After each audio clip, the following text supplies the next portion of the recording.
दशक में जो लोग टेक्सटाइल इंडस्ट्री से जुड़ गए वो लोग राजा बन गए। ठीक उसी प्रकार 1990 के दशक में जो लोग कंप्यूटर से जुड़ गए वो लोग राजा बन गए। इसी सबको देखते हुए 1990 से बाद का जो समय है, ये 2020 से लेके 2030 तक का जो ये पीरियड है, इसमें जो लोग आयुर्वेद से जुड़ गए उनको महाराजा बनने की गारंटी मैं देता हूं।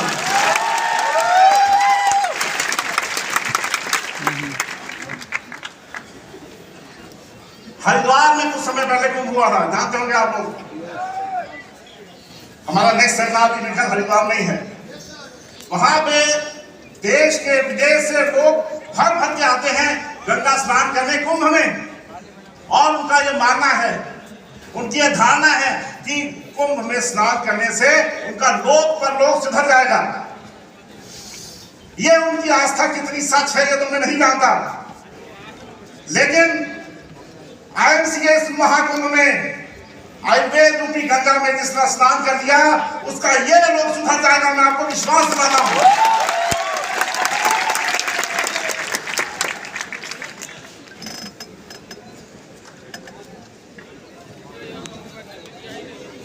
हम लोग यहां सब बैठे हैं, हम लोग घर पे बैठ के यूट्यूब पे भी कर सकते थे, जूम पे भी कर सकते थे, बुक्स पढ़ सकते थे, किताबें पढ़ सकते थे, उससे भी नॉलेज ले सकते थे, लेकिन एकत्रित होने की क्या जरूरत थी हमें? क्योंकि आयुर्वेद का ज्ञान केवल आमने सामने बैठकर एक दूसरे के साथ वार्तालाप करके ही किया जा सकता है, क्योंकि आयुर्वेद की जो मेन स्ट्रीम है वो अथर्ववेद है, और जो वेद है वो पुरातन काल से ही गुरु के द्वारा बोला और शिष्यों के द्वारा ग्रहण किया आ रहा है।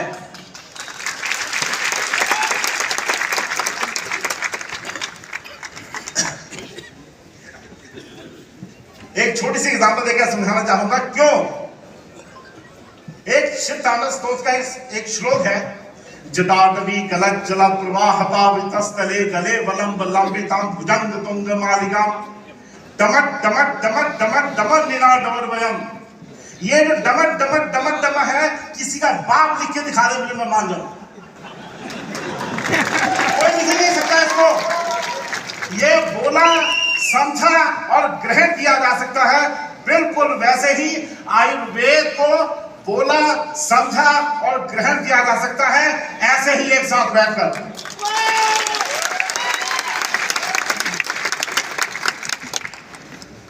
हम लोग सांस लेते हैं, हम लोग पानी पीते हैं, लेकिन हमें उस सांस की, उस पानी की कोई वैल्यू नहीं।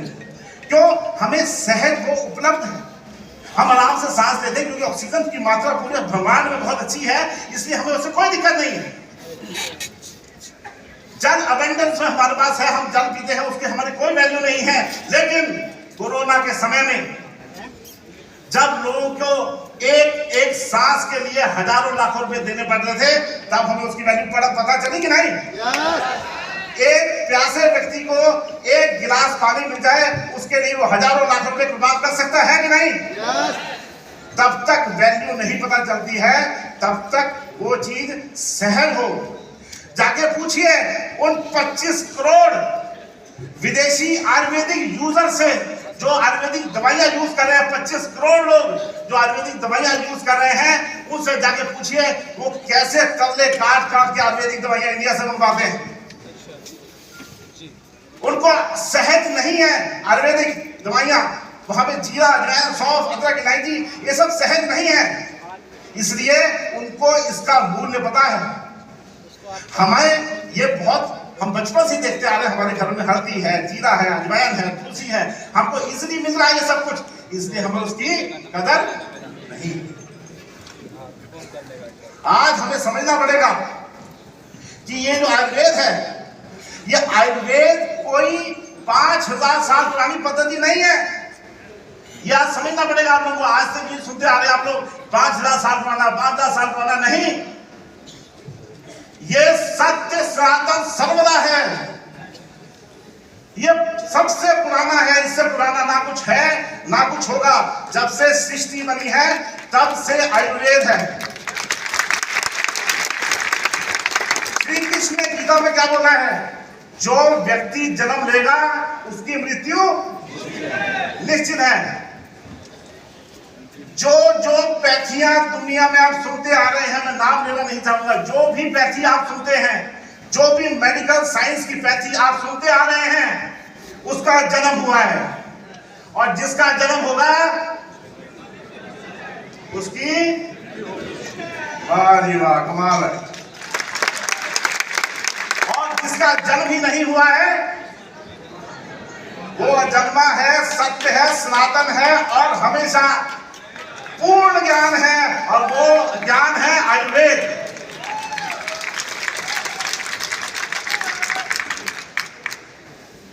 जब ज्ञान दिया गया आयुर्वेद का तो ब्रह्मा जी ने स्मरण किया। ध्यान दीजिएगा, बहुत इंपॉर्टेंट बात बताने जा रहा हूं। ब्रह्मा जी ने स्मरण किया। स्मरण मतलब याद किया। याद किसको किया जाता है? जो पहले हो, जो पहले देखा हो, उसी को याद किया जाता है। तो ब्रह्मा जी ने याद करके, यानी कि जो ज्ञान पहले ही था उसको याद करके दक्ष प्रजापति को दिया। वो दक्ष प्रजापति कौन थे? जिनका बकरे का मुंह था।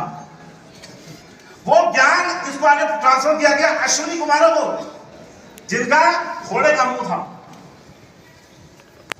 साइंस इतनी विकसित थी उस समय आयुर्वेद की कि इंसान के धड़ पे हाथी का सिर लगा दिया जाता था। क्या आज ये पॉसिबल है?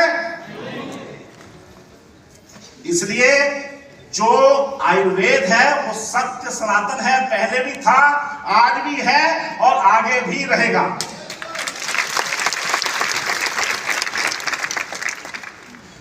कुछ साल पहले, कुछ दशक पहले हमारे देश में बहुत पुराने समय से मुगलों का दबदबा रहा। उसके बाद अंग्रेज आए, इन सब ने मिलके हमारी संस्कृति को तहस नहस कर दिया और अपनी संस्कृति को आगे लेके आए। उस तहस नहस हुई संस्कृति में आयुर्वेद भी था। आयुर्वेद का जो पूर्ण ज्ञान था, आयुर्वेद की जो लिटरेचर था, आयुर्वेद के जो महान लोग थे, उनको नष्ट कर दिया गया, जिससे कि ये महान ज्ञान थोड़ी देर के लिए छुप गया।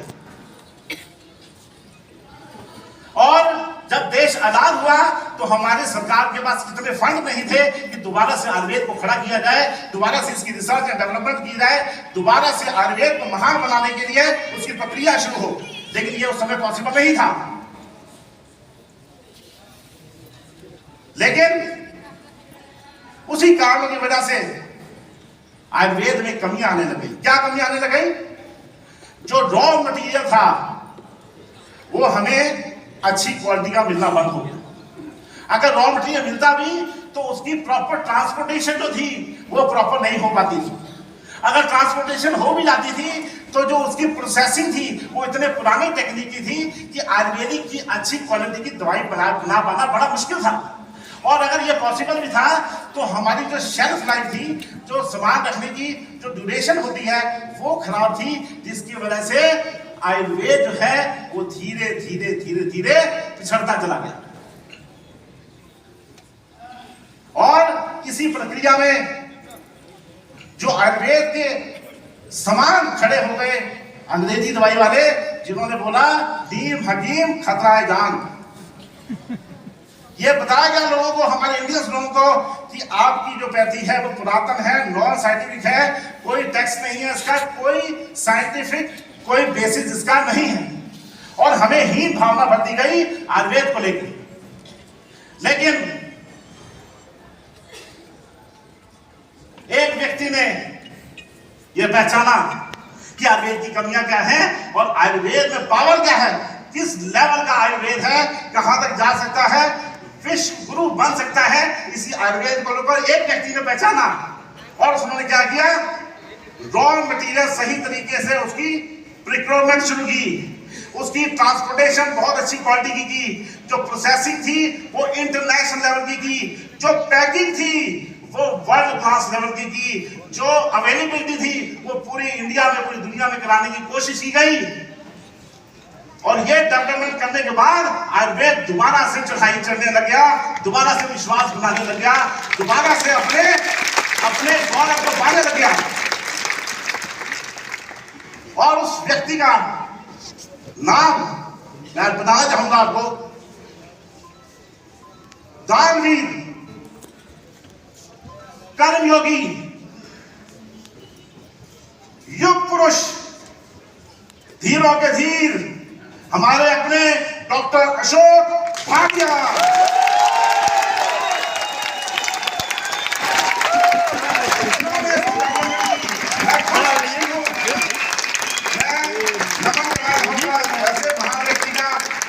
आयुर्वेद की जड़ों को दोबारा से स्थापित किया और हमारे गौरव को आज देश विदेश तक पहुंचा के दिखाया।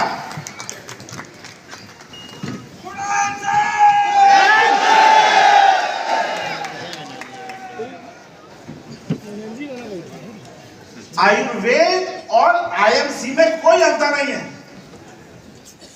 ठीक सुना आप लोगों ने, आयुर्वेद और आईएमसी में कोई अंतर नहीं है।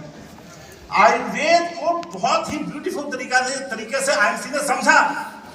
और समझने की जरूरत क्या है, आयुर्वेद अपने आप में पूर्ण ज्ञान है। मैं आपको अभी प्रूफ कर देता हूं। मान लीजिए मैं अभी एक पिन लूं और अपने हाथ में मारूं, खून निकलने लग जाएगा, हाँ कि ना? अभी खून रुक रहा होगा, मैंने फिर उसको दबा दूंगा, फिर खून निकलने लग जाएगा, फिर 2 मिनट के बाद फिर दबा दूंगा, फिर खून निकलेगा। ये खून तब तक निकलता रहेगा जब तक मैं उसको हर 1 मिनट में दबाता रहूंगा। लेकिन अगर उसको 5 मिनट में छोड़ दूं, उसके बाद में कितना भी दबाऊंगा तो खून नहीं निकलेगा। तो ये आयुर्वेद एकदम सिंपल साइंस है। हमारी बॉडी सारा ब्रह्मांड का ज्ञान अर्जित करके बैठी है। यहाँ पिन मारा, बॉडी को कैसे पता चल गया कहाँ पिन लगा है, कहाँ से खून निकल रहा है, कैसे रोकना है, सब कुछ बॉडी को पता है। बॉडी को पूरा ज्ञान है कि मुझे में क्या रोग लग गया है, उसको कैसे ठीक करना है, ये सब ऑलरेडी बॉडी को पता है। बस उंगली करना छोड़ दो, बॉडी ठीक है।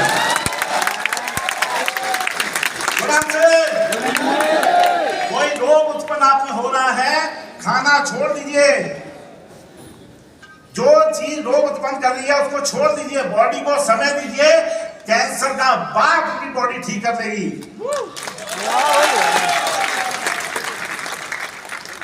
बॉडी में इतनी कैपेबिलिटी है, ब्रह्मांड का ज्ञान है। यथा पिंडे तथा ब्रह्मांडे आयुर्वेद में लिखा हुआ है। जो ब्रह्मांड में है वो पिंड में है, भगवान तक पिंड में हमारे। अगर बोला जाता है कि बाहर भगवान ढूंढने से अच्छा अंदर ढूंढो, वैसे ही सारे इलाज हमारे शरीर के अंदर ऑलरेडी प्रेजेंट हैं, सिर्फ हमें उसको पहचानना, बॉडी को समय देना है उसको ठीक करने के लिए। बाकी सारा काम बॉडी खुद अपने आप कर लेगी।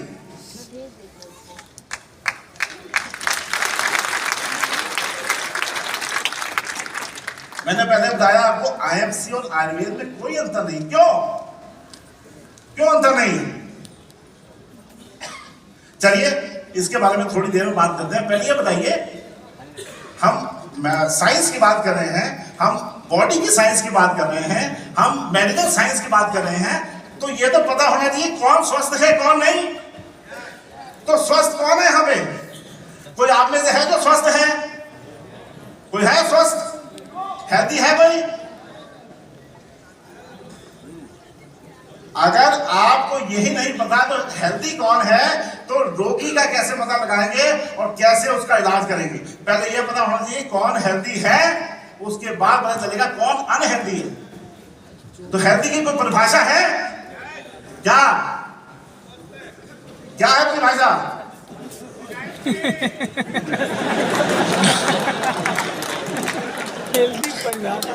ये हमारी परिभाषा है, या ये हेल्दी की परिभाषा नहीं है। जो मेंटली और फिजिकली फिट हो कुछ हद तक ठीक है। फिजिकली, मेंटली एंड बिल्कुल ठीक बोला इन्होंने।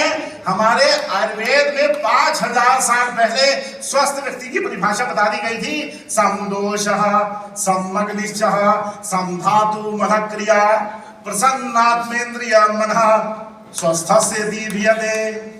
अर्थात स्वस्थ कौन है? जिसके तीनों दोष वात पित्त और कफ नॉर्मल रहे। वात पित्त और कफ के बारे में कुछ जानते हैं? मैं किसी की सहारा लेना चाहूंगा, प्लीज आप आ रही, आप भी आ रही, एक कोई और भी आ रहा है, कोई आप भी आ रही, आप आ रही, आ रही।